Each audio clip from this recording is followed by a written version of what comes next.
It is pointless to resist.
What's up, everyone? Welcome to another edition of the Sarlacc Digest, a podcast bringing you line talk and digesting Star Wars topics over 1,000 years. This is episode 276, being recorded on September 11th, 2024. I'm your host, Darth Moocher. I've got Grand Admiral Franz here. What is going on? And that's all we need, right? Just you and me. Just you and me. It's like the 90s. Yeah. You and I. Yeah. It's... So, Ernie will be joining us after, of course, the 500 needs to be respected and called out. So he'll be joining us over there on the Fallen Effect Chronicles. We will, we will wave far away to the east to Ireland, where Scott is residing right now and taking a mini vacation. And of course, Joey's in the chat right there. But before we get into everything, Chris, are you comfortable shouting out our Shadow Council? Oh, hell, I got a job to do. Let's roll. All right, then let's go. What up, Shadow Councians? And thank you all for your support. We appreciate you a ton. And let's go ahead and roll through. AJ from the Forbidden Panel, Brandon and Anya Epler, Brian C. and Cliff, Commander Cook, Crystal E., Dennis McGrath. I don't even know if he still knows he's subbed to this or not. Yeah, Tom, I don't know either. Torn, Eric Grubb, Flavy Davey, formerly of the Nerds with Attitude podcast, Gavin Connor from the Holy Hour All Cure podcast. It's funny with the formerly of the Nerds with Attitude podcast. They've been like defunct for like 7 years. Yeah, like, yeah. Formerly of Queen. You know. Justin, the Vanilla Thunder, Luke, aka Lob Collects, Mervine Bolanos, Matt Logic, Muftak is back, Nicholas Schaefer, Obi-Sean Kenobi, Papa Schmitty, and Ryan in the Star Joe's podcast. If any of you else would like to help some brothers out, go ahead and hit that QR code on the bottom of that screen and join the Patreon Shadow Council. We'd appreciate you. Thank you. That ever-growing list. Yes. It's ginormous. Yes. And let's see who's being digested in the pit. Shoot. We got a pit As- going. Who's in the pit? Joey. What's up, Joey? Rhino Hobbies. you're going Obi-Wan Kenobi. Am I slowing up here? Oh, no, go for it. Go for it. No, What'd go I for miss? it. Nothing. No, you were going up. I was going down. I don't know. Down. I don't know. I don't know. Whoa. Gordon Skalski. What's going? Hello there. And then Basil G. Douglas Tupper. You know what? There was one in there I didn't even see. Who'd you have up? I was Commander Bly was early on. Well, I didn't even see Commander Bly on. Yeah, here, so I'm glad you put him up. So no Commander problem. Bly, what's going on, Pitt? Tell your friends, jump on in. It's live. It's the Chris and Marco show on the Sarlacc Digest. Let's hit it. It is. We're holding down the fort today. Down. I wish it was under better circumstances that we kind of start our Star Wars talk of the week. You know, I'd rather just talk shows and everything, but of course we got no one watches RD. What's up? Yeah, so sad news. James Earl Jones had passed. It's sad that he's gone, but also at 93 years old, he left, like I said, probably one of the greatest impacts an actor or a human being can do at this point of entertainment. The dude overcame some tremendous obstacles in his life, and all the way to our hearts as Darth Vader, as the voice of Darth Vader. I think the reality hit me is that all Darth Vaders are gone. Everybody except for Hayden, but again, that's the originals. We're talking about the original. The original trilogy. Like they're all gone, and that's what's kind of hit me a little bit. I was like, huh. Dude, almost the whole original crew is gone. We've only got like 4 left, man. Did you see that? There was somebody made a picture and had everybody and like James Earl Jones up front, and then had like Peter Mayhew, everybody in the background. Yeah. And I was naming them all, and just like, yeah, man, that's the family is shrinking, right? But it's growing somewhere else. You've got okay. This is why they had to do what they had to do, right? Instead of recasting this crew, because we would all hated that, or CGI, they had to start making new things. They had to, because we had understandable left, right? I mean, Hamill is 70 something. Yeah. Ford is 82. Billy D. Williams is 87. George Lucas himself is 83 or 4, right? So I mean, it's these guys are. I know. That's all we got left. Those 4 are like all we got left. That's it. No, and Anthony Daniels, but he's up there too. Yeah. You know, it's a reality check, right? Like we sit there, we're like, we think we have all these faces on our walls, and we've been collecting these things, and we're watching it forever, and then it's like, you put the real life situation into it, and you're like, man, there's only a handful. So if we go, go to a celebration, there's only like 4 people from like Star Wars is left. You know what I mean? I mean, besides the Ewok that shot R2, or is he still around? Oh, you know what? Maybe not. He was kind of if he went 20, 30 years ago. Yeah, Warwick Davis is still around, but he's the youngin' of the bunch. You don't really. You're right. Warwick Davis, but he's like he was a kid in the third one. He was 9. He was young, right? So I mean, it was like, he's gonna be out. He's our age. All of them. He's our age. Well, a little older, but yeah. Cult leaders checking in. What's up? I think we got Douglas Tupper. We can get him again. Get him hit you again, man. Double Alexander Storm. What's up, man? Hey, what's guys, up, Alex? good evening to you. And of course, Santo 1414's checking in. Yeah, you know what was interesting? I was kind of looking up some facts, and I didn't know this.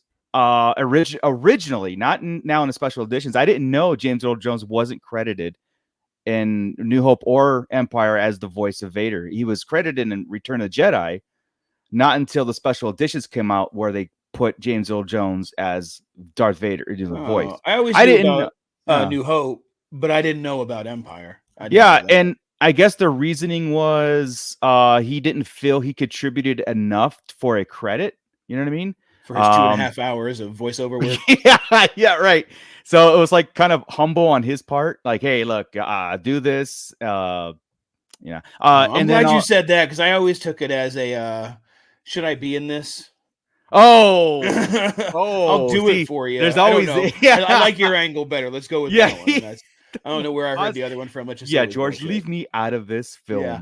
I'm doing it for the studio. I'm making some money. Leave me out of this. Did you read the script? Did you see this? No. George, don't call me I'll call you. And then Yeah. Empire comes and he's like, yeah, all right, just still don't do it. And by return, it was a phenomenal. I was like, okay, all right, I guess I have to for SAG purposes. Right. I'll take credit or whatever. Yeah, exactly. Yeah, cult leader. He lived a long legendary. That's what's kind of like when you hear about these passings on, like I said, on especially legendary actors like that. You always look like, what's the age, right? Because nobody wants to see anybody get cut short, like Carrie Fisher. Where that was like out of the blue, and yeah, she had a lot of problems, but at the same time, we weren't ready to lose her. No, with like you were mentioning, we're kind of getting prepared for these like they're guys kind of lined up. Yeah, and you can kind of see it in their faces, like, and how they speak and stuff, and it starts to get scary.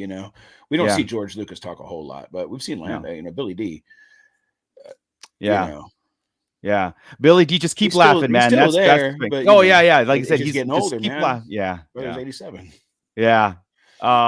But yeah, so that I long got and legendary life, that puts me on the Sheldon Cooper train, right? Because when he meets up with James Earl Jones and the sushi place, and I was in other movies too, but you don't care. But you don't care about the.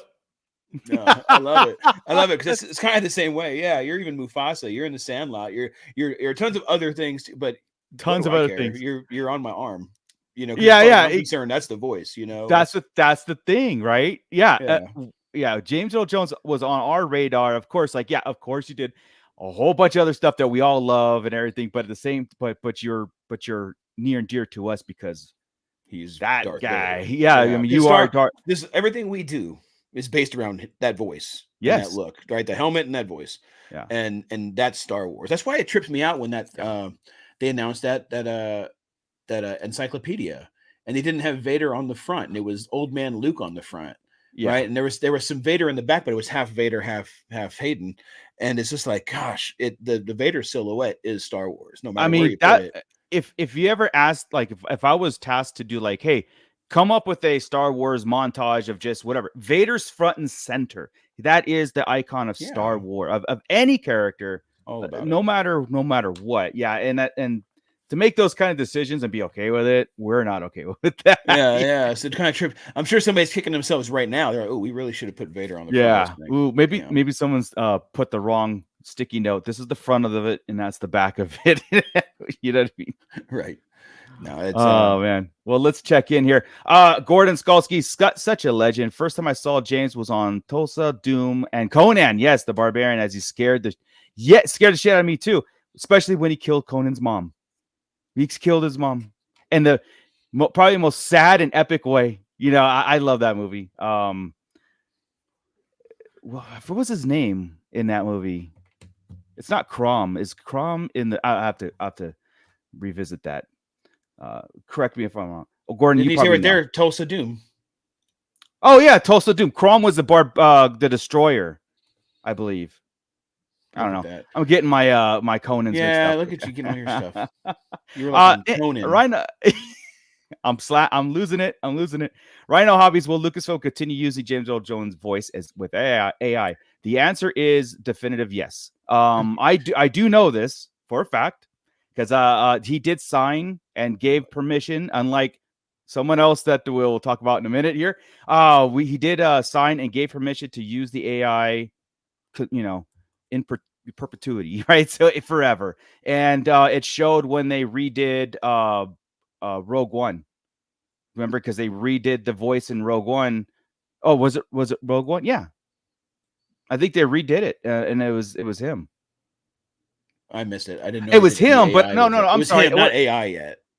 It was whatever they used in AI just recently. What was it? Kenobi. Kenobi. Kenobi. That was a modulated James Earl Jones voice in that, and because it sounded just like him, like.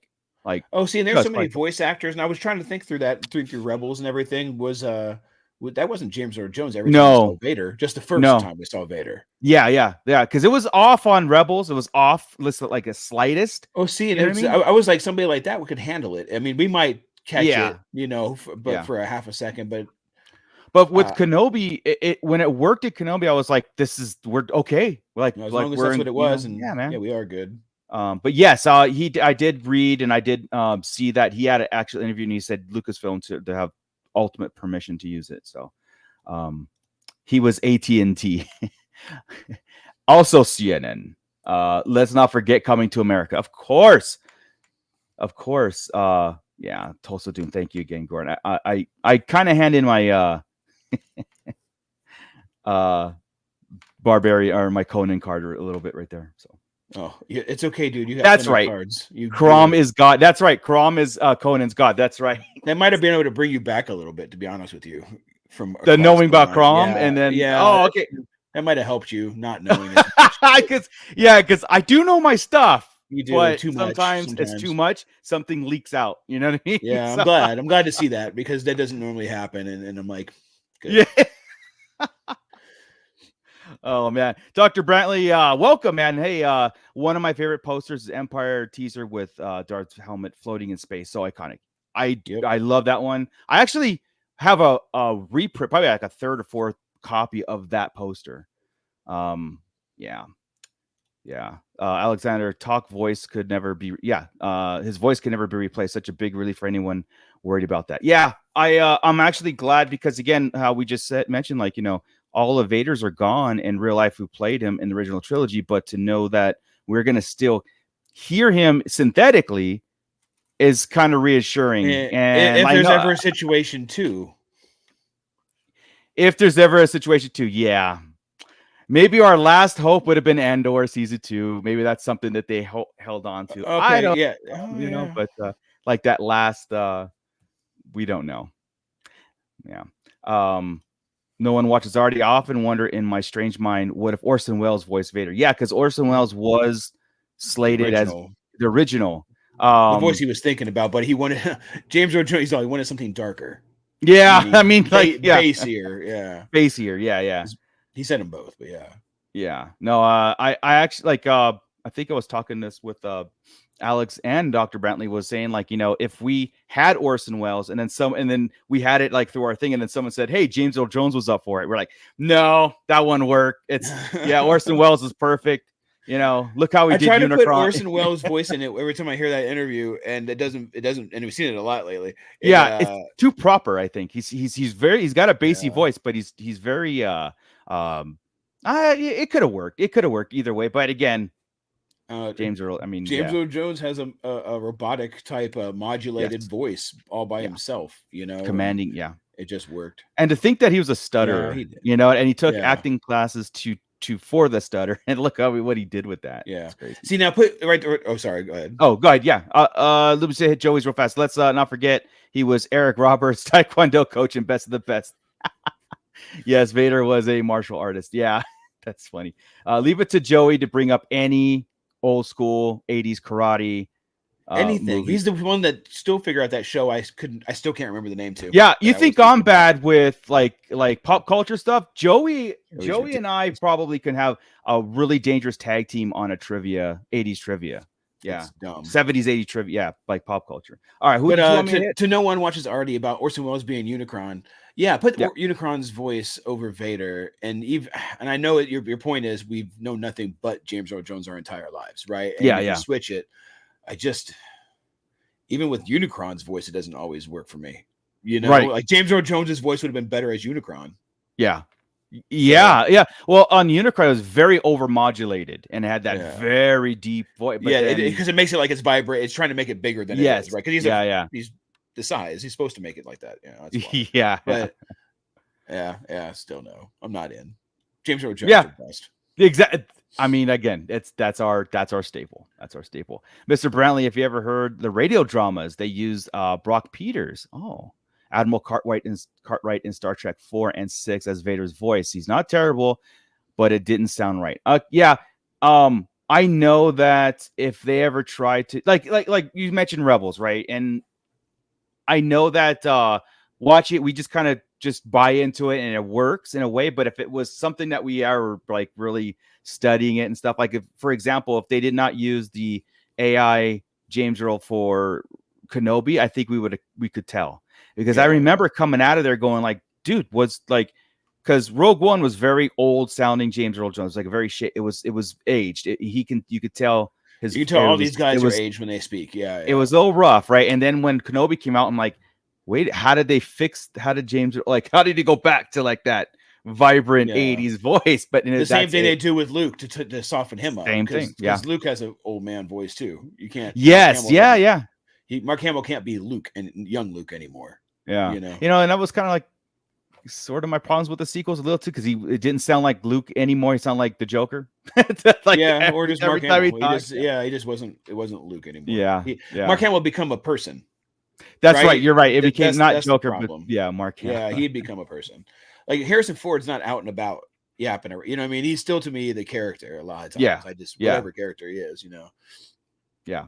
Yeah. The radio dramas are sick. In fact, there's that torture scene of Leia. It's very disturbing in the radio dramas.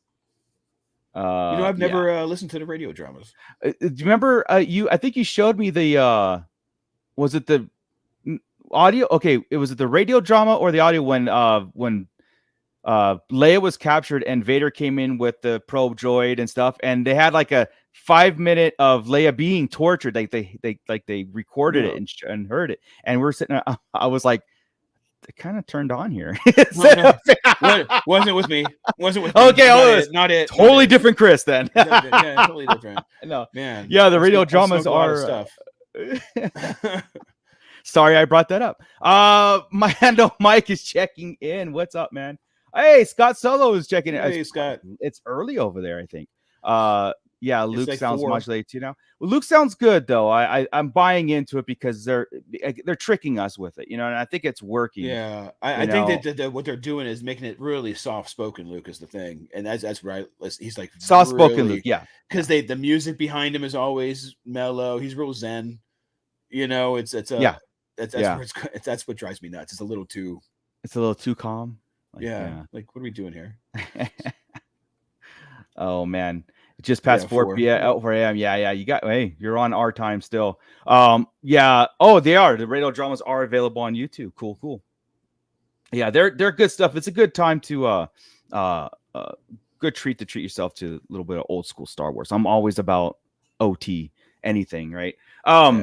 So we were talking about how James Earl Jones pretty much gave Lucasfilm and Disney the rights to use his voice for everything. Why is this coming out today where Peter Cushing's family now what Rogue One came out in 2016? Was it his family or was it the studio that owned him that had a deal with him? It was a studio that had a deal with him. Oh, was it a studio? Oh, yeah, that's where, because here's where it went. There's some studio, and I forget what company it was. They made a deal with him before he passed. But the family, the estate had already given permission for Lucasfilm to use it in Rogue One. So I gotcha. And there was nothing in writing from this other group. So this whole thing is going to fall apart. Yeah, right? Because right. Yeah. And I was sitting there going like, why now? But why now? Why is it coming to light now? You know what I mean? Like because and some people were concerned about Rogue One being edited and being edited out of it and have this thing. And I think Disney even said, don't worry. Rogue One stands as is. We're not changing a damn thing. Yeah, no, nothing's going to happen because it's number one. I don't know what the statute of limitations is, but good Lord, could you wait any longer? That's what I'm saying. Like, why now? Why now have a problem with it when this has been out for so long, right? Because somebody in that company was looking for. They're bored. They're like, hey, how do we get our revenue up right now? We're down this quarter. Yeah. Who owes us something? Yeah. Hey, I found this paperwork with dust on it, and we're like, it didn't take you that many years to figure out. It existed or to put together a plan. Yeah, and a powerhouse like Disney and their building full of lawyers. I mean, they had probably checked this out way before, because I know that in like when Lucas had it and he made every actor sign away their likeness. They sign away no matter what, right? And how much of that did that carry over to Disney when they bought it? Did everybody have to re-sign it? Like say Mark Hamill was approached and say, look, we're selling Star Wars to Disney now in this huge big contract is your contract of your likeness being toys and posters and all that stuff. Did they have to be reapproached, for this? Yeah, that's I would think that the Disney bought everything. Like it just took over like the top of the paper that says Disney. Yeah. Instead of Lucasfilm. And then it just everything else. Like when we I'm in telecommunications. We go back and forth, you know, being bought by companies, buying companies, doing all this stuff, and it's the same kind of thing. We all still stay. It's just the top stuff changes. Gotcha. Yeah. So it's grandfathered in, like yeah. They might make changes eventually, but they would all know. But it's usually that kind of stuff is up to the company if they want to split it or not. Yeah. Scott, again, the guy's looking for 500. He's looking for $500K on this lawsuit too, which part, and I'm glad. I actually am pleased to know it was a company, not the family, because I Scott like says it's a family, but I could have swore I saw it was the recording studio. Somebody. Yeah, because I was reading it briefly too, and I could have sworn it was. I could have thought I read to it was the family too, but as long as it gets thrown out, because can't mess with Tarkin like that. Yeah. What? Okay, he said Scott saying according to the British court, from what I read, he will probably win, but it's $500K, so it's nothing. The plaintiff, the plaintiff Kevin Francis is suing Lucasfilm through his film company Tyburn Film Productions, as he also bought claims against Rogue One producer blah blah blah, and the old estate. So he must be given the authorization for any recreation of his image, following an agreement between him and the actor in 1993, a year before his death. So that was it. Yeah. Look at Basil G. We have Tarkin action figures. Wouldn't that be an issue? And then his likeness was already signed away in 1977. It said for the original film. So exactly. And I know. Okay, so I know, and this might. We're talking about, of course, James Earl Jones and his role in Vader, but again, the voice and stuff and how it is going to be used in anything future going on. This is not the first time with something like Peter Cushing's coming up, because oh my God, the new Alien movie, they used an actor's I'm not going to give it away if anybody wants to spoil it. So they used an actor that's deceased, and they used him basically a CG actor or practical effects and CG actor for this person. And people are having a hard time with this, you know, like me, I was like, oh, cool. He's in this. If they used, like I said, when we flipped out with Tarkin and Carrie Fisher, right? Younger Carrie Fisher, we were like, oh my God, this is great. It's carrying, it's out of respect and it's carrying over, you know, something cool. But there's a negative, there's people being, you know, thinking it's negative out there, doing that. So, when is it out of disrespect? You know what I mean? Like, where's the line going to be? Because again, when we were watching Book of Fett, and the Luke Skywalker thing came up, and young Mark Hamill, we were like, well, damn, man, we could scan all these people in and make full on live action movies with casts that have been gone for 50 years. Okay, there's the line. Who gets the permission to do it? Because that's the hard part. Because you take an actor. I'm going to use Hamill. Yeah. Let's say you use his likeness forever and he's passed away, but all of a sudden I'm going to use him in some right-wing propaganda. Oh, right. Star Wars stuff. Right. And we know he wouldn't have been good with that. We know he wouldn't have been. Yeah. Right. That's where the line. I mean, that's some bullshit, right? No, you're right. Because, and vice versa. You get somebody on the other side, you know, and then you flip their views, you flip their stuff. You agree to do a job or that they wouldn't have done if they were alive, is what I'm saying. You know, that's not cool. Right. Like Hamill wouldn't have agreed to that, even if it was alive and a lot of money. He wouldn't do it. Right. You would think on his print, you would think as much as he talks. But that's one of those things you're like, oh, that's disrespectful to the memory of that person. Right. So I don't know what that would be with Tarkin. I don't know where that line would be on using him, but it exists somewhere. Yeah, I mean, I'll say this though: as long as they treat it with respect, like Rogue One did, with being Tarkin is Tarkin. I mean, they really didn't deviate from a path that character would do. Keep him in character, keep him in tone. I mean, it was perfect. Yeah, it wasn't like I won't go into Tarkin in this certain point of view. I was actually, there you go. If they turn Tarkin into a certain point of view, you'd have to, and he might be totally okay with that, right? Yeah, he probably would, but you have to you can't just say you would. Exactly. You got to know, because if you put that out, right, and if you didn't read a certain point of view, it's referenced or alluded to, hinted at strongly that TK421 was Tarkin's little bitch, right? And they did whatever. That was, but it was never outright said. It was just very much insinuated. beating around the bush. Yeah. GM was on the door, which Grand Moff. Yeah. Whatever number, right? Yeah. And then we had to go from there. Yeah. But anyway, so say you do that in live action, you do that CGI, not hardcore or nothing. You just put it there, right? You make that happen because that's for 2024. Yeah, you're 100%. Now, yeah, I don't know. Now, you're 100% right about it. It's like it would be in a contract thing. If I was this actor and everything, and I had a line of work, and I was approached to be, hey, we want to use you in future and when you're gone, and then I guess I would be like yes or no. Like, okay, basically you could do whatever you want with me, or here's my stipulations. No this, no wearing red, no, you know, whatever those are. Yeah. And maybe I don't look good in green. Never shoot my right side. It's always my left side. You know what I mean? Yes. If you're going to show me full frontal, like no one watches RD says, we gotta work this out. I mean, we're all Game of Thrones, right? Yeah, we're all Game of Thrones actors when it comes to that. You know, the biggest prosthetic. Definitely Hodor. We're all going Hodor. Like everybody in Game of Thrones. Everybody, come on, like, come on. That's not how humanity works. House of Dragon's a little better about it. Yeah. Except for the wooden prosthetic. If anybody caught that in the brothel, I did see it. That was the first, I was all, what the hell? Whoa. Yeah, I mean, was out of control. Yeah, that's funny. Yeah. Well, okay. So no one watches art. Hollywood is getting very like the movie The Congress. I have to watch that, where actors sell their images and voice to movie studios for CGI purposes. CGI actors don't need paying and will do full frontal. Right. There.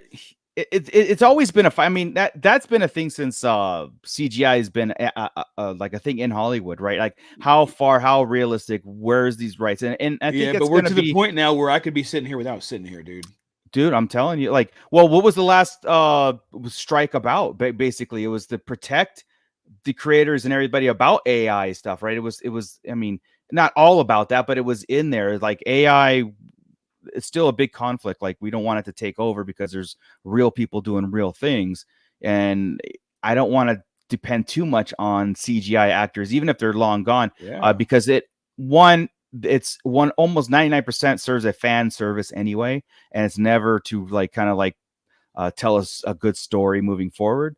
I'd rather, like you said, I'd rather just recast or move on from that time frame into something brand new where you can start a fresh production, you know, with fresh cast and everything. I'd rather see that, I think, you know. And they tried to. They did. The sequels they tried to. They blew it. From going any further. I mean, Ray's coming out with a movie. Maybe they can salvage something, but that's what they were trying to do.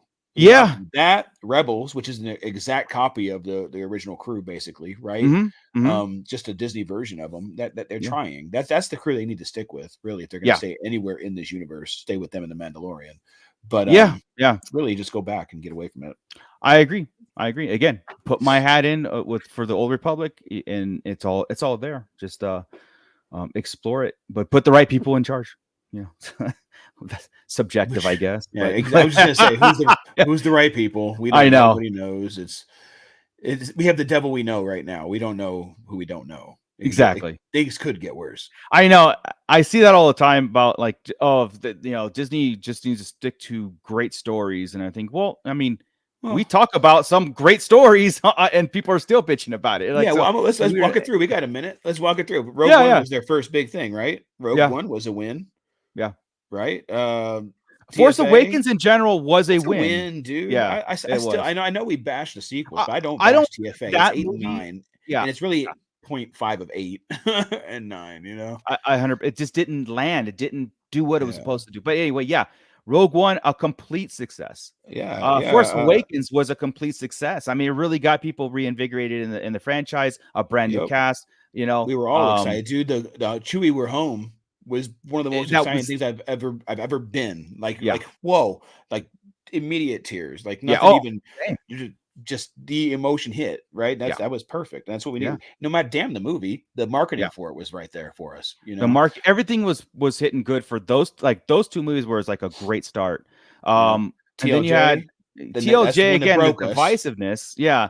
Again, I think story was there, but then something happened and it just broke the it just broke the world. It was the 50-50 split on Luke. right? Like nobody believed that their Luke could fall. Which I fall Right. on the side where Luke could fall. I see him as a crusty old. I'm a crusty old dude. I get it, Yeah. Luke. You know, Yeah. that's how I saw it. I was like, yeah. Yeah. Sometimes I want to run a hole and hide too, but you can't. You know, Yeah, and yeah. I've you always know, saw Luke as a conflicted character anyway, so we kind of like bought into it a little yeah. bit He's at more Tashi than Station right now, chilling right. out. Yeah. That's it. And then Rise, we know sucked, right? I mean, it had Rise was cool yeah, ideas. yeah, Good. The Death yeah, Star being sitting there is kind of cool. Kind of convenient that the tower is above water and it's all easy to get to.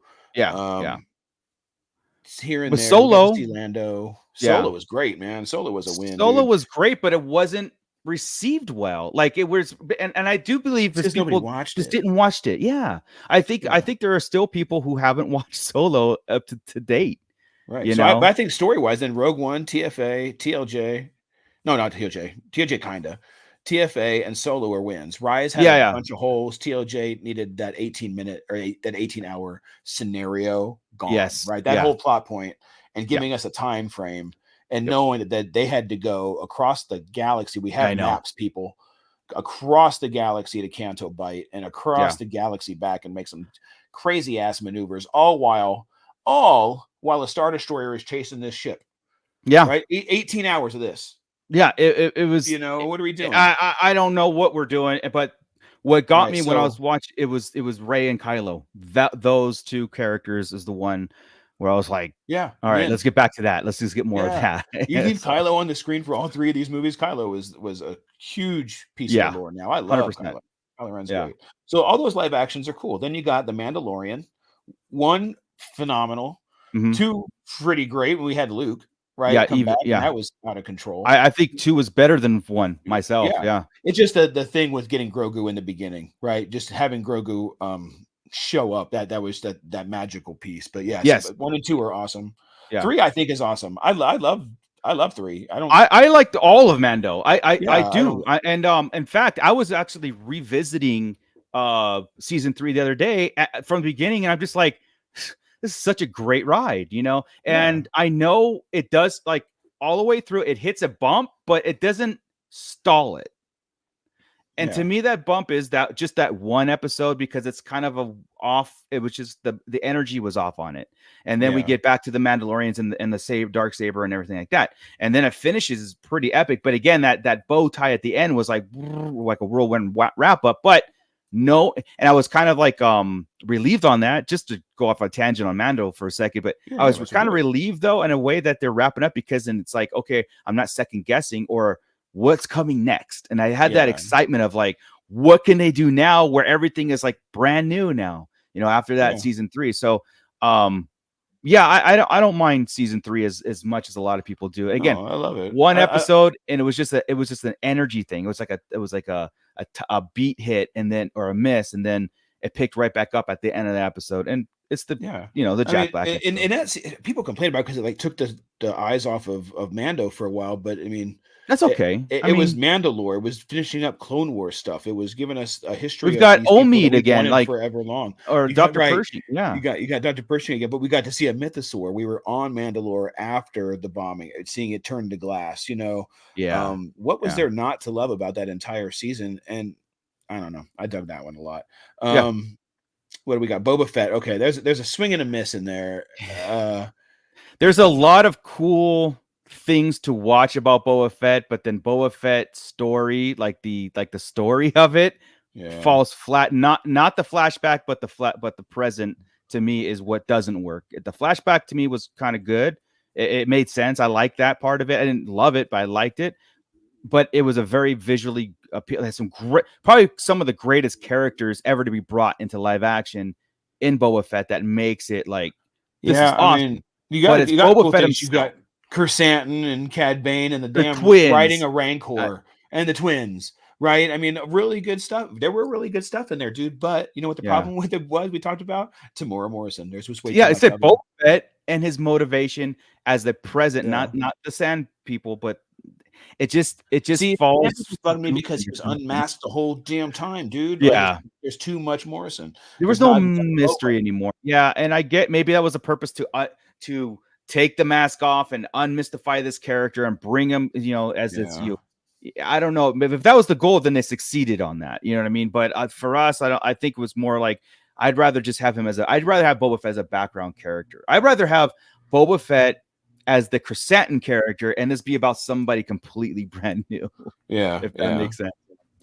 Yeah. What's up, Ernie? What's up, Ernie? Sorry, I hit 500 over there on. Yeah.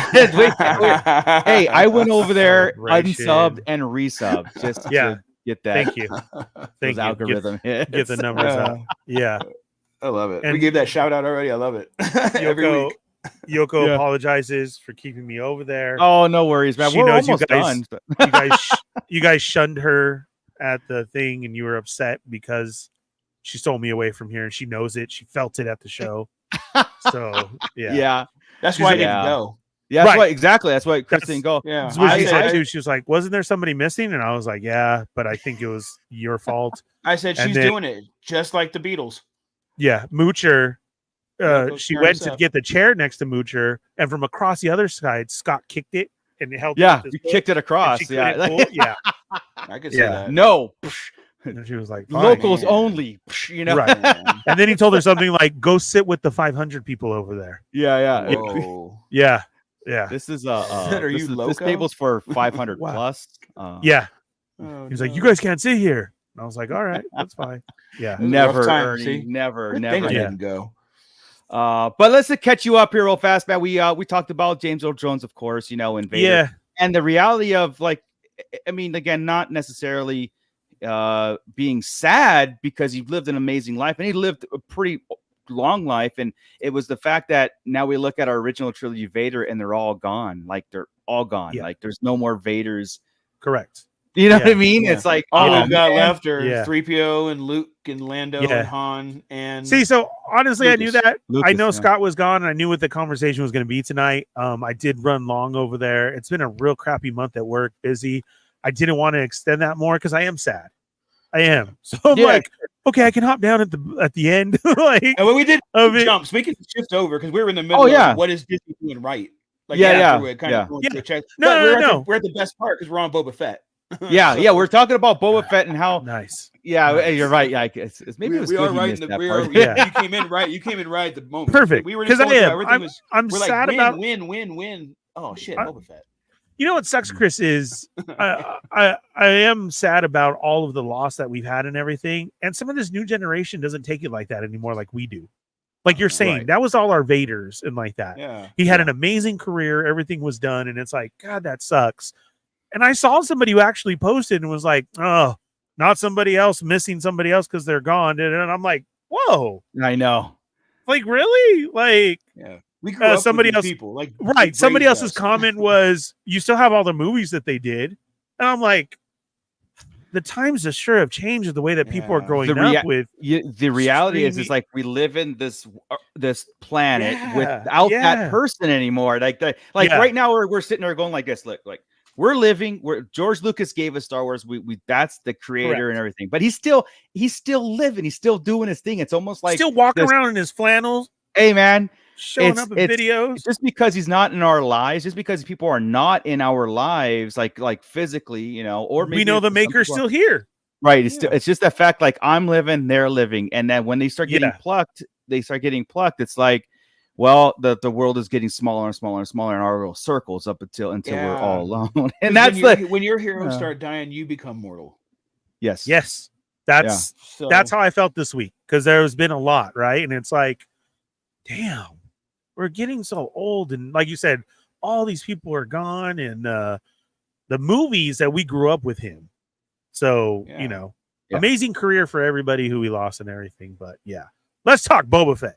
Yeah, that's okay. So we had gone through basically like Rogue One was a win, Force Awakens was a win, Solo was a win, TLJ was pretty much a miss, and Rise we know was a miss. Mando 1, 2, and 3 were all hits, right? And then we hit Boba, and we were just kind of tearing into it right now. Yeah. So. Yeah, but I mean, like I said, it was and to where we were. It was like it was a Tamora Morrison problem, meaning we could see his face too much, and there were cool bits in it, kind of like Attack of the Clones, right? You got a lot of cool revelations in there. You got to see a lot of cool people. We got to see 88 and EV99 and stuff all play their roles again, and 88 was awesome. Oh yeah, awesome. 100%. Yep. All the other characters, the Madame Sarza, is that what it was? Yes. Thanks. I want to say like the it's Twilight, close. right? Yeah, Twilight. Flashdance. Yeah, I couldn't. Madam catch it. Flashdance. Yeah. Yeah. So she was great. The twins. A lot of cool characters. It'll a lot come of cool to you ideas. right when we're about to quit. It will. I think that was right. I think so. It feels right. It feels really right. I'm gonna call her Madame Sarza. So whether you get it Yeah. or not, Yeah, mayor, it was. Everybody was. It was cool. It was a neat deal. Yeah, it was just. I used you liked the flashbacks, and I think that was the biggest problem because it was too much him. Yeah. So, I liked it because there was none of that Garza. Thanks, Scott. Garza. See, I was like, it's close. Garza's close enough. Yeah. I'm on a Game of Thrones was just playing a little just because. Again, I was Sansa. Well, it's not Sansa. It's Garza. That's yeah. That's how your mind works. Yeah. Like I said with Boba Fett, it was like that. But remember I was telling you about like that mystery, that background character, right? And it was still kind of preserved in these, besides a couple goofy moments, kind of preserved in those flashbacks. And then when he was coming to this whole Mos Espa thing and that's where it lost me in his character, And I know somebody mentioned in the chat here about the mods can. Oh yeah, right here. No watches RT. Where goes it? The mod and the spin, my shooting is unforgivable. Yeah, exactly. Exactly. Yeah. I mean, it is. Yeah. Sometimes some of the coolest shows give us some of the corniest scenes. Yeah. You know what I mean? Like we're gonna see those Vespas in Skeleton Crew in that neighborhood. Yeah. So what do you think of Kenobi? Was Kenobi a hit or miss? Kenobi to me is I have that on rewatch too. I was just going through that because I just felt like putting it on yesterday. Yeah. I think to me it's a hit. Mm-hmm. There are problems with it. The problem is probably the first episode is really slow and it looks like TV. It looks like a TV budget. The lights, they experimented with the lightsabers, the way the lights shine off, and it like a natural light and everything with the real lightsabers, and it made it look corny. It made the whole room look too much. And don't get me wrong, that's probably how it should be, but it made it cheesy. I'm gonna say this. Kenobi looked like a fan film. Yeah, that's what I mean. Like a really good fan film. And they were going through Yucca Valley, just through the bushes to get places, and it's just like, But the win was we got Obi-Wan Kenobi. We got to see, Inquisitors, like them or not, right? Inquisitors are cool live action, and Fortress Inquisitorius, right? Mm-hmm. Vader was awesome, and every time he touched that sold it for me right there. Right, every single time the fights were cool, and it made sense that they could see each other again. I mean, the dialogue between them was needed, and Leia and Obi-Wan, who I thought that was going to wreck. I was so sure that the Leia thing was going to wreck, and the first moment I saw her and she got up in that tree, I was like, "This is going to fail so hard." Yeah. I just had this look on her, and I'm like, "She's not Leia," and probably by the midway through that first episode, I'm like, oh, this kid is Leia to a T. They nailed this one. And throughout the whole series, the way she was with him was fantastic. And it made sense to me then, and how it affected the other movies, whether it was meant to or not, is now I see why she named him Ben. It would have made no sense before. Why would she name him Ben? Because Luke knew Ben. She didn't know Ben. She knew Obi-Wan. Right. But she knew Ben now. And that's crazy cool. So that kind of thing is neat. And now it makes, like, when the message comes through to her from her, when I've watched that, it gives me a bigger chill than it ever did, because now I've seen her as a kid with Obi-Wan. Because now in my head, when Obi-Wan sees this message, it's not just there's this girl I knew that was a baby. It's like, I helped this child. I have an attachment to this kid. Now she's grown. Let me help her. And it's way and there might everything. And in between that, since we only got Kenobi and then of course New Hope, is that it's what we got as audience, right? There could be some more other moments in there where he kept in touch somehow, or there was some sort of correspondence. And I think that I would like to know that, because again, that message, it gets it more personal when which again I feel is a definite yes. Like through Rebels, we've seen him watching Luke that whole time. You would have to guarantee that he was still in contact with her dad somehow, some way, probably. Right? Yes. You would think maybe who knows? Like he snuck off a Tatooine just for a second to go visit them, and nothing like an adventure, but like some sort of correspondence, or because again, remember Leia went into the young senators program, the junior senators program, and maybe we're in Hall, but he's in hiding. So I mean, there's a lot there, but. You're right. Are you looking forward to a purple-haired Holdo kid? No. See, that's what Last Jedi. That's what tanked it for me, man. Holdo. But anyway, I would love to see then a teenage one of Leia and Holdo like battle each other, like a Mean Girls type thing, like in high school or in the academy, right? And the young to know each other, and it's always like, oh, this bitch, like just the fighting between them. Yeah, that would be cool. That would be. See, let's do that. No, then I'd complain. I'm like, what do we need this girly high school nonsense for? Come on. And then I'd end up watching it and be like, okay, that was probably one of the top 4 things they made. Because for me, like when you guys are trying to place it, like, what do you think and what did you do? Yeah. To me, all of this has done for all of it is just added more to our story. Yeah. Oh yeah. And the given of that is just the stuff that we made up. Stuff that we would talk about, like, well, this had to happen and everything. Our theory crafting. If it looked a certain way or it did do this, it's given us one hell of a story. Yeah. And that's enough for me of the nitpicking and everything. Because we can nitpick all day of what we wanted to see or what we could have done or anything like that. Well, like I said, it's all subjective, right? And the nitpick, the nitpick happens because we're in a week-to-week situation. Oh yeah. And so then not only that of the story that was in our head, especially when you talk, and it's like, well, why didn't it happen like that? I know. Yeah. And it didn't happen. Right. Yeah. So why'd you give me these crumbs if you weren't going to do shit with them? Like, right? Why'd you leave because there was things off, but I like Kenobi. But the one is like, would you guys ever feel okay if they went back and changed things as Lucas did to what he wanted? Like, what if Favreau and him were like, let's go back and let's make the Inquisitor look right and change it. Yeah. And they can add and somehow digitally. Do you get what I'm saying? Because I think I'd be okay with that. Yeah. That's what Lucas felt that he was doing. Yeah. Those were the problems with it too. You're right. Those are the nitpicks. Oh, the Grand Inquisitor doesn't look right. I don't. One of my nitpicks is that damn chase in the woods with Leia and Flea and their crew. Yeah. The ugliest, dumbest, slow-paced chase. It was as bad as the Vespa chase, if not worse. Yeah. Now, would you take it as imagine if they didn't announce a change and you just went on to pop it on again and the Inquisitor was fixed? There are days I wish. There's not necessarily for that one, but for other things. I'm all, oh damn, they didn't fix that. But I would love that. I think that they should do that. They should take some, but they don't care because it's already done. Well, right? that's what I mean? And here's the thing too on that. It's like if they would, if they did that and we accepted it, then we're accepting them just to throw shit out there and then fix it later and like a bug.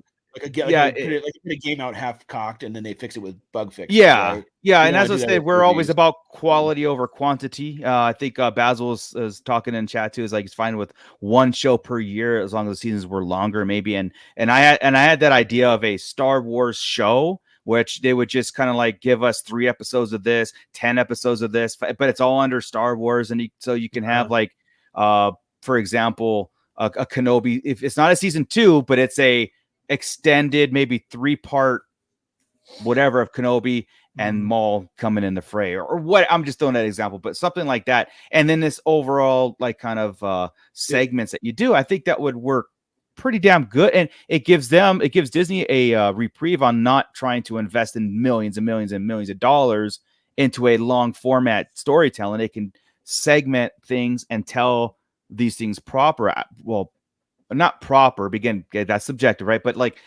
an easier way of doing it to get their stories out, but plus not dedicate so much into it. Like hey, we want to make a season 2 and we're going to cancel season 2. It's like, no, here's 5 episodes and this is it. This is a 5-part segment. That's it.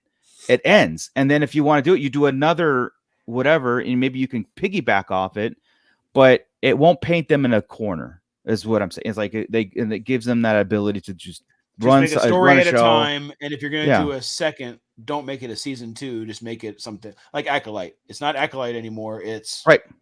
The Apprentice. Apprentice. And then, right? yeah, exactly. So And- I think that would be a very different way of approaching a video on demand series like that, you know? And and if you could do more throughout the year, then you get people subbed and you get people talking, and then it's like, all right, look, we got a 4-part miniseries, like 4-part miniseries of Kenobi, and it's just 4 episodes. And then what do they call them here? They said like the Skeleton Crew is one. Kenobi was supposed to be one. It should be. Yeah. What do they call it? Just a special, not a special run, not a one-off. A limited series. Limited series. Yeah, that's it. That's it. Limited series. Season. The Marvel ones come up awesome, like the old school Channel 2 days of the special presentation.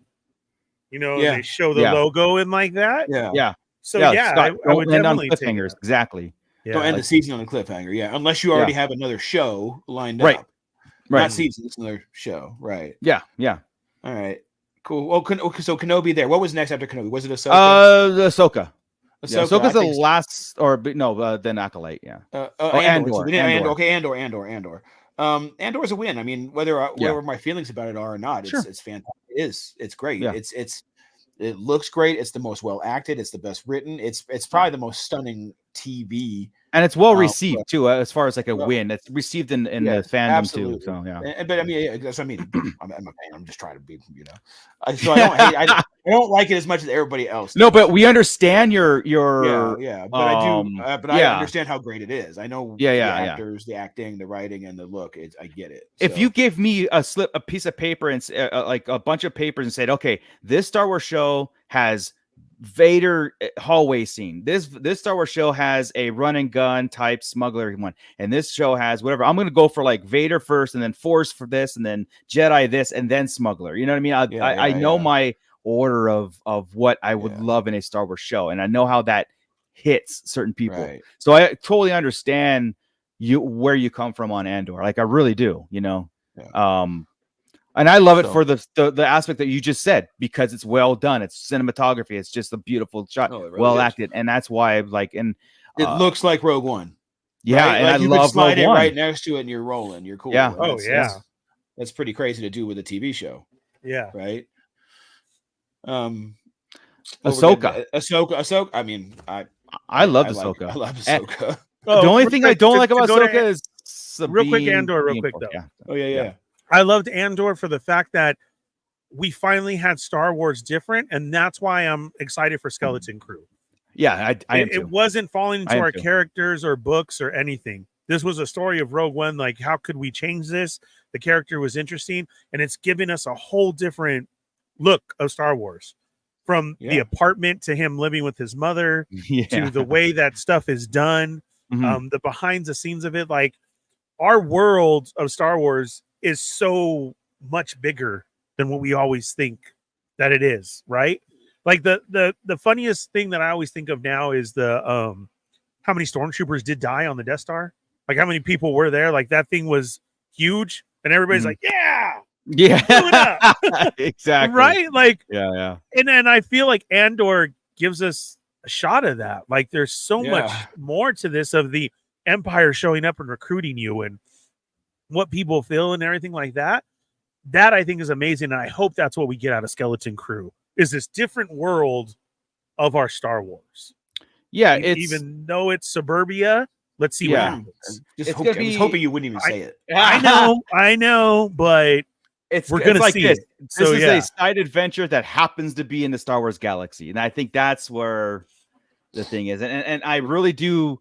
I'm anticipating a Skeleton Crew show. Like, we're going to be talking about it, but I don't think we're going to be talking about it in our theory craft. I don't think we're going to be inserting Skeleton Crew stuff, because I don't think it's geared towards that kind of like Ahsoka is, right? I mean, they're using Mortis arcs. They're using so much in Ahsoka as Star Wars in general. I don't think Skeleton Crew is going to be geared towards where it's, like I said, it's a story set in Star Wars. I don't think we're going to be pulling from it to unless the way I talked about before, where they every episode they're kind of jumping into a Star Wars event, right? Kind of. So they're going by, and we see Mandalore in the back, and something happening.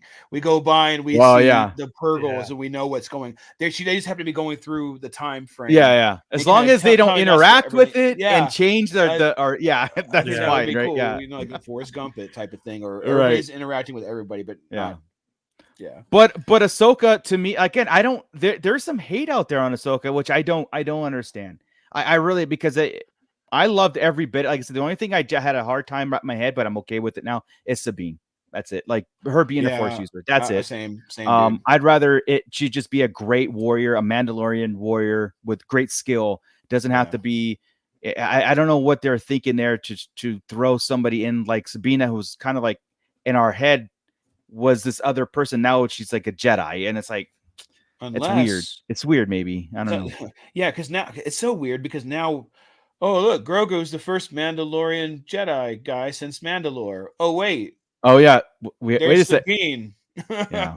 We made it all this time in history, and now we've got 2 at the same time. Yeah, 2 at the same time. Yeah, I mean that's silly. But yeah. I'm over it. Again, season 2. I'm over it. It's part of it. It's into it. We're good, right? I told you what threw me back there was, and the sucky part was, it was Thrawn. Thrawn through his entrance, though awesome on 2nd and 15th watch, are awesome. His very first introduction when he walked down that hall, I wasn't in. I was like the look of him. Yes, dude, the body, the everything. It was just like, oh man, because he looked like he did. He looked like Trump or Musk or something. They were walking in. I looked like Elon Musk. They were. It wasn't my Thrawn at the minute, right? But once he got into character and started going, and everything that happened throughout the season, and I'm cool. I'm done with the complaint. And when I see it now, I'm all, it's older Thrawn. I'm cool. Right, and 100%. I know exactly what you're talking about, because again, it was almost like we anticipated it, and then that entrance, you're like you're fist pumping, but at the same time, there's a little bit of reluctancy. It's like, Mickelson can get in shape. Why? I know he can. I've seen it. Why is that? Why'd that happen? Why that? Yeah. I'm like, why did we do? Was that an intentional? I'd like to think everything we see is intentional. I would. That's my, again. Like he's been stuck over there for years. Maybe they had some good food. I don't know. I feel like he just said no. Like he said, you're scheduled for training today no. No need. Okay. Yeah. Suck it in, guys. We're the Grand Admiral. Let's do this. I mean, can we do that a little bit? Come on. Yeah. That was my thing. That was absolutely it. With that whole thing, I loved the characters. I loved how Ahsoka. I mean, perfect casting. That was a fan cast gone right. Right? Yeah, it was. It was. I mean, they could have went 2 ways, right? Matt Smith or Mickelson. So, I mean, I think and Basil G saying he actually likes Sabine's challenge to be a Jedi. It's challenge cool. to be a Jedi, I like that conflict of her and Ahsoka saying like that at the beginning, where it was Ahsoka wanted her to be, I guess, or she saw it and Sabine couldn't make it happen. I liked it because, again, I like Sabine being a conflicted character where she's more depending on her Mandalorian traits and that way rather than, because I don't know, it's sometimes Jedi powers make everything too easy and you're just moving stuff and throwing, I don't know. And maybe Jedi, not their philosophy, but their abilities are too overpowered, or I don't know what I'm trying to say, but I liked Sabine's character when it was more. The problem with it is the Incredible situation, right? Where Syndrome says, when everybody is super, no one will be. Yeah. I don't need everybody using the Force. I don't want everybody using the Force. Yeah, I mean, there was all these talks about like Wedge. Again, these was talks about Wedge having the Force. That's why he was so good. No, he was just like Han Solo, maybe because he was just a good freaking, like, he's just a good pilot. He's lucky. Yeah, he's lucky. That's his superpower. He's got some luck behind him, and he's a good pilot. Yeah, and I want to say it's more like, because then you're just negating everybody's skill, and it's all about the Force. You could just say the Force, and I wanted the Force to be a little bit more scarce, and I think that I always put the Mandalorian Ahsoka in this time frame where it is scarce. Not like the prequels where it's it's all over the place, but. And so when that transition happened with Sabine, I was like, okay, I understand that, because that's where they were going with it, because they wouldn't show it 3 times of her failing for her to fail a 4th and final time. They're going to make it happen. And they did. And I was like, okay, well, that's where they went. It didn't kill it, but that's just the only thing that was kind of like, it hit a wall for me again. But I want to see where it goes now. Let's see season 2 and see where it goes. But agreed. Acolyte. All right. I mean, Acolyte had its moment. Here's the deal. I didn't hate Acolyte. None of us hate. I don't think any of us hated Acolyte. No, I didn't hate it. Yeah. Right. There were great parts to Acolyte. Kamir, the Stranger, was phenomenal. It's the Kylo Ren thing again, right? Where Kylo is the best thing about the sequels. The Stranger is by far the best thing about the Acolyte. Yeah. Yeah. It's a miss though. It broke just like Last Jedi. It broke the internet. Yeah. Everybody. Yeah. It's just there's no that one hurt. So, somebody said in the chat something about the Acolyte. Not I'll find it here.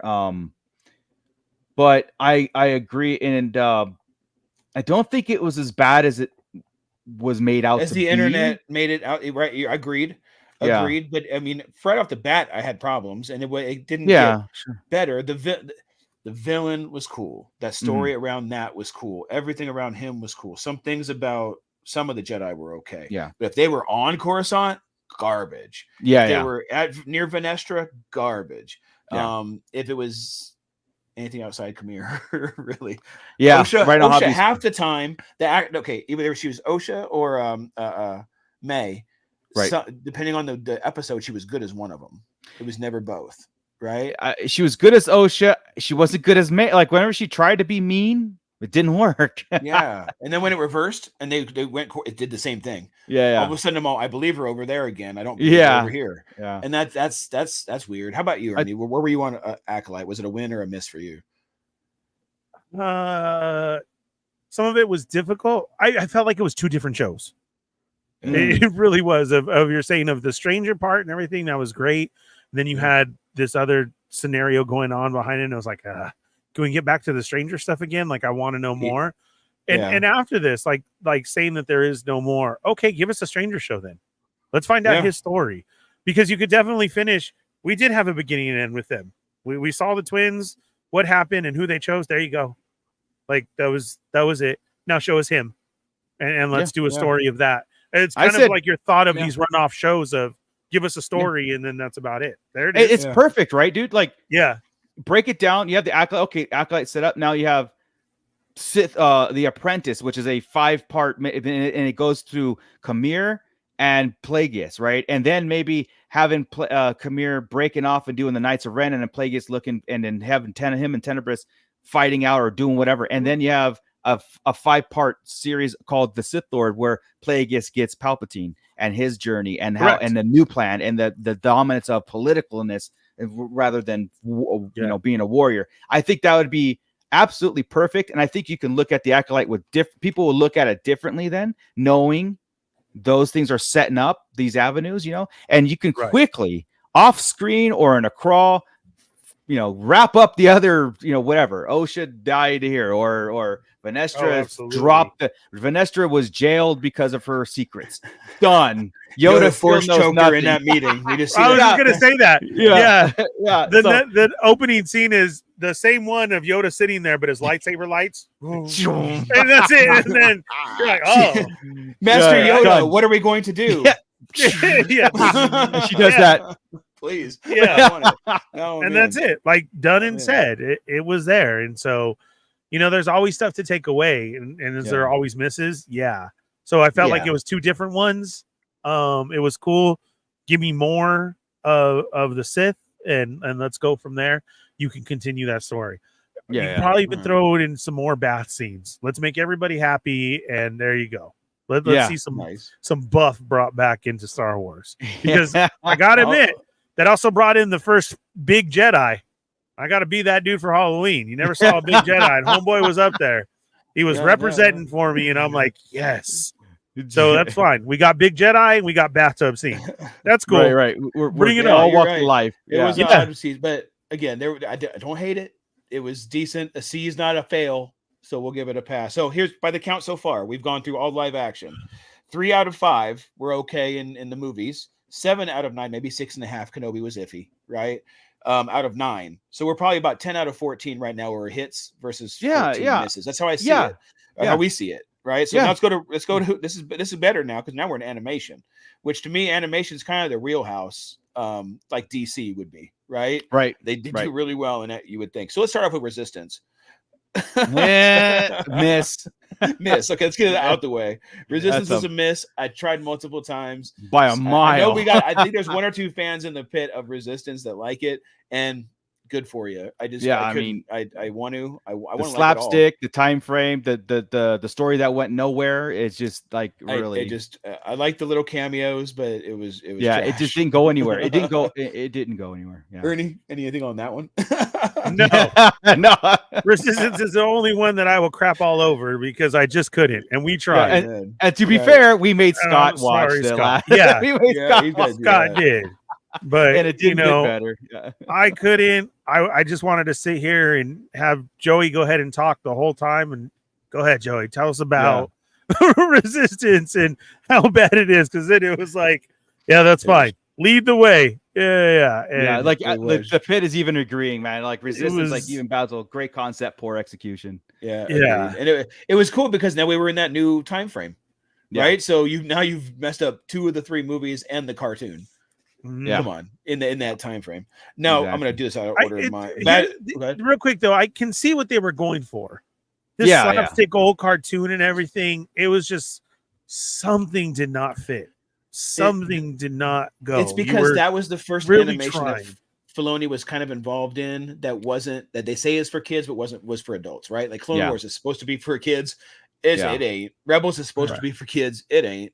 And there's also that Rebels rumor is supposed to be for kids. It was right, and that threw us off, right? And there's also that rumor that Cartoon Network had a deal before they went to Disney Plus, like that was like the last cartoon or animated show that they had. I don't know. There was something about like they had to do something, so Resistance was there, and they just kind of like okay, let's just do it. Yeah, contract wise, they had to put it on, but because we watched a couple before Scott made himself tribute, and I remember, like Joey says, I only watched 2 episodes. No, and I remember I did. I sat there and was like, "But Joe, give it a chance. Come on, man. Look, this is Star Wars." There's 2 seasons of it. Yeah, and now after it was like, "Oh, okay, totally right. I apologize.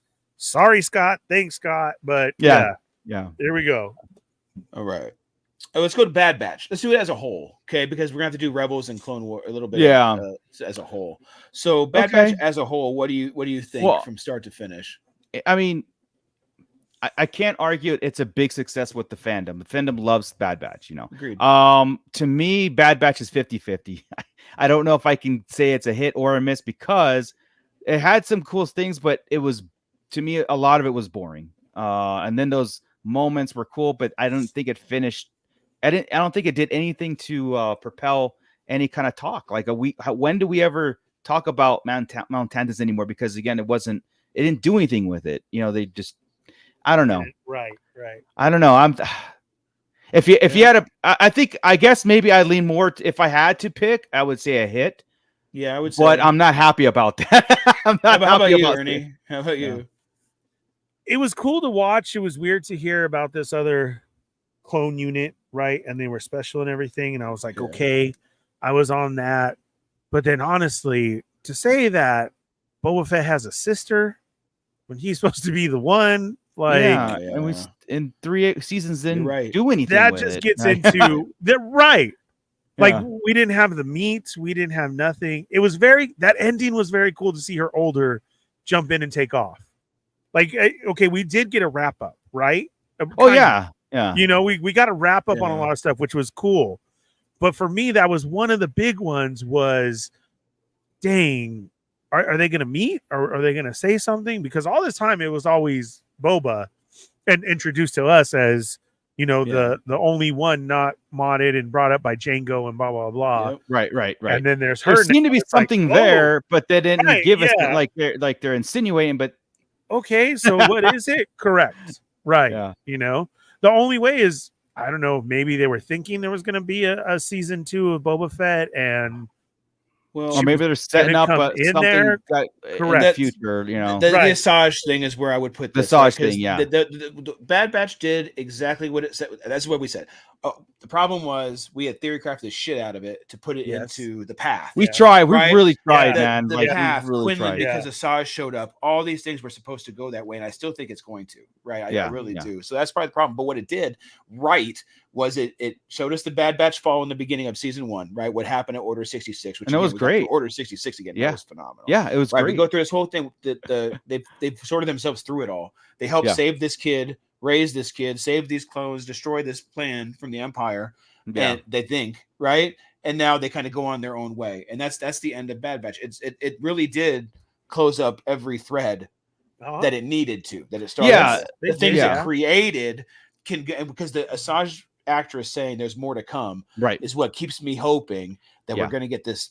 They're not going to call it the path, but whatever Right. is going to include this, and it's probably that's what we're going to get. Yeah, and it's probably Bad Batch set up Omega as a character propelling Right, forward, and that's what the baby's like. The whole purpose. Again, we got some cool Yeah. Clone Wars, lore and all that stuff. But again, it's probably the purpose was to give Omega a foundation, and then for at this other animated show that they're doing, because she's going to be an adult in this one, along with Asajj, and maybe she's Force sensitive. Who knows what's going to go and what's going to happen. So if I look at it that way, where I can look at Bad Batch as Omega's origin, a long origin story. Like I said, I think I'm going to put it in the hit because again, I think there's more to do it. But again, I'm not happy about what Scott said. It was like perfectly okay-ish. And that's how I feel about Bad Batch. Every week when we were doing, I was just like, I watched it basic with my head in my phone. I couldn't. We would get on a roll for like 2 or 3 episodes and be like, okay, this is now it's going somewhere, right? Yeah. Now they talked about this. They know how to hook us on like 1 or 2 little bits. Yeah. It's like, we got it now. This whole 20 minutes was worth it for that 3-second bit. Yeah. Yeah. And then they get me for another 3-second bit, and it's like, every week. And that's what it was. And that hurts. All right. How about the tails? The tails set to both of them. Jedi, brilliant. Yes. Sith, not so brilliant. I think it was a miss. I'm going to say the Sith was a miss. Jedi was a hit. But the idea, combining the idea them together, is great. though, the idea of them in this process and this show itself going forward, I think is a hit. I think they need to continue. Yes. Even when I say that the Tales of the Sith was a miss to me, I want more. I still want more. I still want Tales of the Underground, Tales of the Smuggler, Tales of whatever. Even at part 2 of Sith, a part 2 of Jedi. Like I'm in on it. I enjoyed it, but it didn't do it. Like the Sith thing didn't do anything for me. Blew that. Talk about because the Jedi, the Dooku and Ahsoka added. It was brilliant. And it was the Dooku one's incredible. Well, so was the Ahsoka. The third Ahsoka one was out of control. I'm telling you that first season, and I wasn't huge opening to follow up to that. I think that's what the problem was. The follow up after that was, oh my god, if we got that, I can't wait for this. And then you watch, and you're like, okay, just wasn't Smithy. That's all. You said Tales of the Jedi included Dooku, right? So you're going to go Tales of the Sith. What are we going to include in Tales of the Sith? Right. So no Sith. No Sith. Like, what are we doing? You know what I mean? Yeah, there was a bunch of that. So okay, it's a hit, but could be better. But hit wise, Rebels. A hit, 100% hit, like hands down. There's too much good. There's too much good. In fact, I could probably put the negative on one hand, and I'll need everybody's hands for the good. You know what I mean? I need your hands. A hit, and another way of the fandom to grow. There's a lot of fans who grew up with Rebels. Yeah, their cartoon came on, and that's what introduced them, and they came into it as story. So was Rebels there. is their family. Story was there. Emotions were there. The characters were there. Yes, Chris, it is a new breed of like what Star Wars is. It's a new, it's the same characters, but you've got almost a Falcon, almost a Chewie, almost a Han, but what they did in their Luke, journeys, it was perfect. Like even the whole Darth Maul thing. It was a very good. Rebels is a very good. Even showed a repeat, like put it on and revisit. It's fantastic. Laugh, get into it. You stop and get serious on some episodes and watch There's it. some very emotional things in that show, man. Some of the best Maul stuff. Well, the best Maul stuff. Well, Clone Wars too. That's Clone Wars. There's a mix in the two, right? Different phase Maul. Old Man Maul is pretty rad. Way better than Old Man Luke. He's Maul and Vader. Vader's really between the TIE fighter entrance at the jet. We saw a Sith temple. I know. So, but that rise, and then I always talk about the ATSTs. I think that's one of the coolest things ever. When they can, and then when Ahsoka sensed him. Yes. Right. When they come up, the apprentice lives. Lived, come on, dude, and it ended that way. Like, out of control. So total win, dude. Clone Wars 7. real fast before we hit Clone Wars, Diggs Figs checking in. Crystal E is also checking in. And what the Nerd Alert is also checking in. Thanks, guys. What's up, I everybody? see all your comments. And yeah, Clone Nerd Wars. alert. Sorry, you had to do it right, dude. Yeah, Nerd Alert. It's chunk. Clone Wars to me ended up being epic. Ended up not I'm not saying season 7. I'm talking about the journey ended up being a very, very good journey because I was not a fan of Ahsoka, even on that Clone Wars movie. Because I don't know if you want to put that movie in there because that was a complete I was miss. only saying 7 because 7 was Disney. Oh, okay, yeah. Right? They put out. Oh, so you're 7. just saying so Clone Wars season 7, a major hit. Yeah. Second half. Second, third. Because it was Third Bad half. Batch. Yeah, You know what? Really? Oh no, it was 2 halves. No, it was just the Bad Batch. Yeah, it was just right? like it was like 2 storylines. That first one, no. The second half, the Toretto sisters. Yeah. No, Yeah. I don't care. Like, it At cares. I mean, it did give us where Ahsoka went, but again, whatever. But and yeah, her little because immediately after her wrapping leaving the things Jedi up, Order, telling stuff. Yeah. So Yeah. here we go. This is where she was. Yeah. Where immediately after she left the was Jedi cool. Order, this is where she ended up. But again, that second half, that time jump and everything. Oh my the god! Ahsoka into Some of the Order best. 66 to Maul is Some of the best Dude, Star Wars animation Well, to date. that's what I was gonna say. You had fight choreography in real life to do the animation. That's Ray Park, crazy. Yeah. That's I think diving in and coming out as a huge win because of that. I mean, usually it's opposite. You have a storyboard of what you want to do, showing these drawings and doing this. Hey, can you guys recreate this? Instead, they fought, choreographed it, and everything, and then that's what we got. And like amazing, like that. Yeah, 100%, 100%. Yeah. That's what did it for me. Is Mando. We're good. gonna hit all of these because we've got time to kill and all these stuff. So like, favorite dogs. Yeah, that good. Thanks for putting that out. So, yeah. I feel okay. So that was a win. So that's 4 out of 5. Was there another one? I feel like I'm missing something. That's it. Clone Wars, Rebels, Tales from the Jedi. No, that's it. And Resistance, a Bad Batch. Yeah, that's it. All right. Cool. Legos. Legos are always a hit. It don't matter. Yeah. This Friday. Oh, is it Friday? The Lego. What's it called? Jar Jar. Rebuild the Galaxy. Yeah, Jar Jar. Remix the Galaxy. Yeah, it comes out Friday. Sweet. So cool. Yeah. Hell yeah. We'll have to watch that and report on that. That's gonna be fun. Visions. There it is, Scott. Thank you. Oh, there was another one. That's a miss for me, but you can call it. Yeah. I don't know. I think people enjoy personally, it's not my go-to. But I like that it's there. I like that it exists. I think I like that it exists and people enjoyed it. It's just what it is. It's like a reassurance on the Star Wars popularity worldwide, right? The fact that other country studios are involved in a Star Wars project of their own solidifies that Star Wars is still popular, and I like that fact. I like that to have it. Do I like it to where I'm going to be watching it and enjoy it? I felt most of it was boring. Personally, I felt most of it was boring. Missed the mark on because it just kind of like started. It looked like Star Wars and did something completely different, and maybe that was the purpose of it. And if they made a Visions 3, I'm not mad at it. I just won't like. I'll probably watch and then that's it. Ernie. On behalf of myself, the Fallen Fets, I thoroughly enjoyed Visions.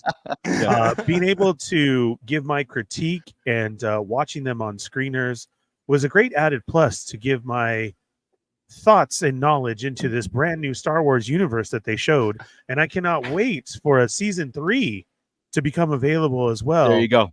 And we'll share my thoughts when that becomes available to me. Thank you. Yeah. You can share your thoughts with me. I won't even watch 3. It's a miss. It takes the story nowhere. I don't think it's adding any fans. This is where we'll ask Ernie to consume it and then report it. I'm gonna put it. I'm gonna put it in the win column to give it 5 out of 6. But I think we're being generous on that one. But it's cool. You're being generous, I just didn't like it, man. I went way out of it when the one where it was just a straight anime story where they just added some lightsabers. Yeah, that's all they did. They didn't even talk and had a piece about "May the Force be with you" at the end. And I'm like, Yeah. this whole thing had nothing to do with Jedi Force. They even called it something else. Yeah. Right. And then the samurai sword was even bent. They couldn't even bother to straighten it. They just went, you know what? Just go with the sword. Just make it a light. It'll be like a new lightsaber. Don't worry about it. Yeah. That's not what they were planning on doing. They did it because it was already on the animation. They were just covering it. Nonsense. Yeah. It was like I said, I understand the concept of it, but I think they took it way out of the context of Star Wars and did something else and just had some aesthetics. Like some of them were just aesthetically driven. Some of it, like the first season, is better than the second one. I felt had more. Again, I didn't have to. It didn't have to hit every beat of Star Wars, but again, if you're writing your own version of Star Wars, then you would think it would feel like it was in that world, and a lot of it to me didn't. It didn't feel like we were in Star Wars world with whatever story they were doing. Yeah, but I'll give it to you. I'll give it. Yeah. Angelina scared me for a second there. I know. I was like, Angelina. Every time we question, welcome, thank you. Every time we say a question for you, I'm like, all right, what do I have to ban today? What they do? She's saying, do you guys think Keanu Reeves would play a great Darth Revan from Knights of the Republic game? Yes, I do. That was actually last week's episode. Most of it. Yeah, last week I think we went deep into Old Republic, Keanu Reeves, his role, and his great revisit. If you really want to kind of get a good breakdown of basically, how we feel. he was rumored to be in the Acolyte, like it was supposed to be his gig to be Master Soul, and we think that would have been a waste. He should be Revan. He should be Revan at this point. That would have been another miss on the Acolyte's part against it if you'd have put Keanu as that, because like, wait a second, you just ripped us off, right? So good thing it didn't happen. But I mean, okay, so going back through 5 out of 6 good. 3 out of 5 good and 7 out of 9. I think they're in the plus column, man. Like and I mean, here's the thing, right? That 15 out of 20. That's 75%. That's a C. I mean, yeah, it's a solid. It's a solid C. I mean, okay. Solid yeah. C is like no, it doesn't sound good.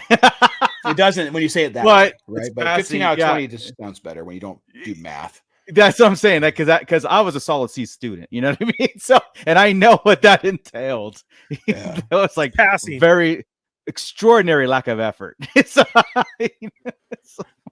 you passed. But I just wanted to get out of school. So no moocher shall be left behind. That's right. Save mooch. Yeah, that was. I mean, that's so. The point of that whole thing was Disney's doing all right. No, they're doing okay, but again, once in a while we gotta do that. Taking that overall aspect of it and having the mantra of quality over quantity, then we can take some of those things and throw it away and be like, now we're epic. You know what I mean? Yeah. So some of those things didn't need to be into this, what we're doing. So maybe I take a step back. 2 or 3 tweaks. That's it. Some of them needed to be 2 or 3 tweaks would make things epic. Yeah. TOJ and Rise needed to be there, but because we'd already started, they just needed to change them. Boba Fett could have been there, but guess what? We saw Boba Fett in Mandalorian, and that was a cool Boba Fett. That Boba Fett needed to be around more in this one, and that was it. That's an easy fix. The Kenobi, I mean, it was a win, but easy fixes on the CGI stuff. Acolyte, I could name 8 things to fix, and we'd have been cool. Sure. I mean, there's a lot. Nothing had to be gone. Like we even said this during the prequel mean? stuff, like fix this, fix that, and it'd been epic. You know what I mean? Yeah. But they're also they're also there for a reason because they do propel a lot of things too. But sorry, my computer came on with something. I couldn't hear you there for a second. Oh, I'm sorry. I said like we could even go to the prequels and do that same kind of thing. We'll fix this and fix that and don't. Yeah. Well, I say that it's shorten the pod race. We're cool, right? I'm thinking a double it, myself. But and then Attack of the Clones, just fix the CGI, get rid of the tick. Maybe if we see, remember how I said like episode 1 should have started like almost like a halfway of episode 2. Well, episode 1 should just be pod race, an hour and a half pod, like actually like maybe several races, and then Anakin had almost like he had to qualify. Yeah, where's the qualifying round? So you want to see like a montage? I want to see why he didn't finish and just kind of go through. I want to see why he didn't finish before. Why he's in Watto's debt with that, I mean, episode 1, the pod race, an hour and a half, 2 Yeah, hours. Make it a 2-hour movie. We can do it. We can do a Disney Plus series. Yeah, and no jump cuts, like a him working on it, him Just racing. a continuous. This is the pod the Bunti E500. It's 500 laps in every. There has not been a transition once. Oh, okay, guys. All right. Well, let's get. I mean, this has been a long podcast for us. I guarantee you, we're going to continue this next week. We'll be here next week to do this all over again. We got some great insights in the chat, in the pit, and you guys were amazing. You're on fire. I didn't get to everybody, but we started with kind of like remembering James Earl Jones. Darth Vader is the most iconic villain and the most iconic voice in history that we have, or in pop culture history that we have, and I'm not sad that he lived an awesome life, but I'm sad that Vader, as we know it, it's like everybody who played it is gone, and it's up to us to keep on buying the toys and watching the movies.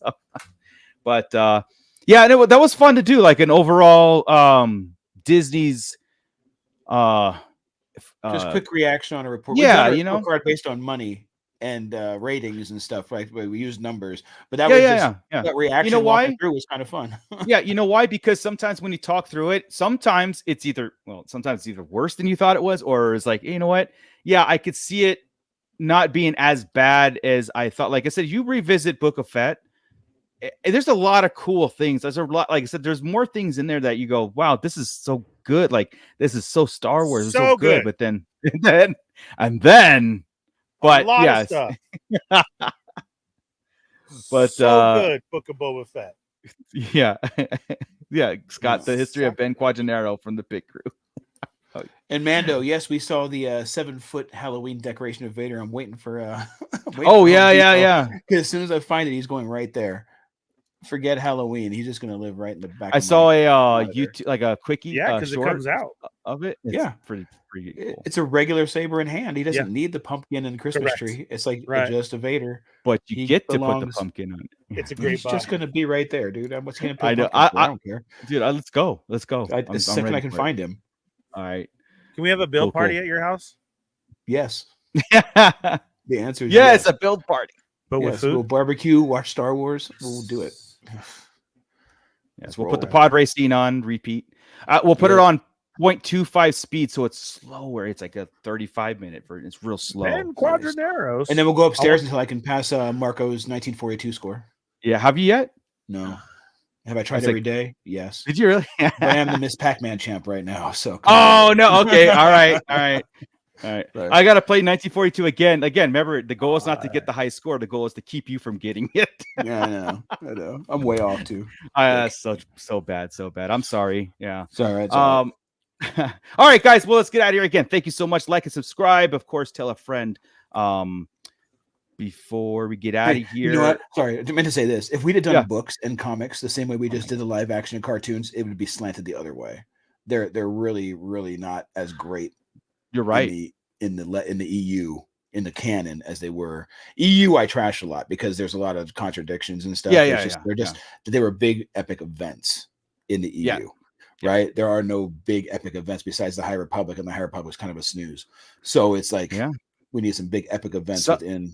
Yeah, because the comics, the new comics start off great. There's some great comics, then now it's there's some they're not hitting. They're not grabbing it. Like take the concept of how you guys did Vader and use that going forward with everything you do. You know what I mean? All right. That's the part where sometimes I think maybe we get a little more extra jaded about it because we have a little bit more content going on than. And so you see it all the time. It's like, man, that was bad. And you go through a couple of those in a row, and you throw in a movie or a show that comes out every once in a while, but you have these books and comics more consistently bad. Yeah. And you throw nothing's saving it. So I mean, maybe that's part of it. But when you go through that, there was. If we went episode by episode, do you think it would be the same, or do you think it would be way slanted? Like it'd be more like half and half, or maybe even. I don't know. If we went episode by episode, I think we'd be more positive about every show. You think? I think it'd be like, oh shit, that was like three episodes of that 10 saved it. Maybe. Well, yeah, maybe. Damn. I know. I'm I got to stick it to Clone Wars season 10. Clone Wars season 7. We'll have to 3 do something episodes like set this. that whole season. We'll take Kenobi because that was 6 parts. 6. Yeah. And we'll do that. We'll break Kenobi, or even Book of Fett. Actually, Book of Fett would be actually good too, Yeah, right? let's do Book of Fett, Scene or episode, and rate it a hit and miss, and then an overall, and see if it go like an overall score. Homework for next week. Yeah, we'll do that. All hits. I'm done with my homework. Oh, yeah. Is there any more pluses I could get on this? Yes. Like A plus, A plus. Yeah. All right, Ernie, take us out of here. All right, guys. Thank you so much for everybody jumping in the pit tonight. We love you, Sarlachians. Shout out to Joey and Scott, who are also in there. Have a great time. And thank you, everybody who is here brand new. Be sure to hit that thumbs up, hit the subscribe button, hit the bell for notifications, and hit all so you don't miss when we're on like Monday nights, Wednesday nights, and all of our other stuff in between, like reviews, special shows, and so much more. If you're wondering who the heck we are the Sarlacc Digest, and there's a ton for you to catch up on. A ton. We will definitely keep you busy and entertained for the rest of the week till you jump back here Wednesday night at 8 p.m. and check out the new conversations that we have. Is it going to be a new wheel? Is it going to be what we like, what we dislike? Who knows, but tune in. And next week is Bring a Friend Week. So you got to bring somebody over brand new. Show us proof that they subscribed. And maybe the next time when you order from our sponsor, Tashi Station Emporium, you might find one extra stand in your box. Just maybe. Or you got to prove it. Hug in every The hug in the box is amazing. The hug is nothing like a hug in the box. When you open the order. Yeah. You open it and you can just feel it. But thank you. There's to directions our on how to sponsors. cut the box into a shape with arms. Yeah, exactly. Yes. It's Yeah, very and soothing. feel the love. Yeah. Very comforting. Yeah. It's good stuff. Tashi Station Emporium making it happen, of course. So go over there, check that out. Don't forget to subscribe to the YouTube as well, too, and check out the latest videos from Tashi Station Emporium and get your 3D printing talk on. Yes. It's amazing. I love it. I can put people to sleep with my 3D printing talk. I love it. It's so good. It's amazing. In a good way. It's a good, soothe, You should have 1 hour episode of just the hum of the machine. You know what? There are people that White do that. noise. They put a live video cam and just have it printing. And I sit there and I'm just like, because I do this with my machines. I stare at them because they're. I'm infatuated with the process. So do one, and watch. That's how everybody gets invited to Skywalker Ranch. Yes, remember that video when we did it? Yeah, so cool. Yeah, I might have to do that. I might have to just do a live stream, just put the webcam on it, and just do it. Walk away. You just hear me cooking in the background. So. Watch what happens. Right. So, guys, stay tuned for that. Go subscribe right now, so you're not going to want to miss that. Yeah, tons of fun. And don't forget, bring somebody next week. Catch us on all our social medias right here. Here's all our names. You can find us. And then also, we are on everything from TikTok, Twitter, Instagram, Facebook. But don't forget to join that community over there what's it called? Discord. Yes. That's what it is. Link. We'll send you to the invite and jump in there. I was looking for Discord. Yeah, that's why. That's why you were on the wrong one. Yeah, Discord was a whole different thing, and you don't want to hit that one. Got it. And of course, last but not least, check out the Fallen Fett Chronicles every Wednesday starting at 6 p.m. They go in there and just follow this guy and just get him to 600. He's very, very close to 600 subs. Just hit 500. Just hit 5. We're always rolling do for it. 5. Yeah. I mean, when you're at 5,000, I'm still going to be talking about your 500. Oh yeah. Yeah. It's a big feat. Someday I will be there. But again, like guys, your Wednesdays are covered. Your Wednesday nights are covered. 6 o'clock, the Fallen Fett Chronicles. 7 o'clock, Shadow Nose Network. The link is in the description below. Go check out those guys. 8 o'clock, Sarlacc Digest to finish out your night for all the Star Wars talk. And of course, Tashi Station Emporium YouTube channel. Let's get there and let's talk shop. 3D printing ASMR I'll just do it. We'll just do it and see what happens. Just throw it on there. Put a print on there. I'll put a Vader print on there and see how it works. So with that, thank you guys. You go ahead. Hey, remain rad. Remain rad. Oh, I love it. I don't know why that hit me funny. It's just funny. Yeah. This is Grand Admiral Thrawn.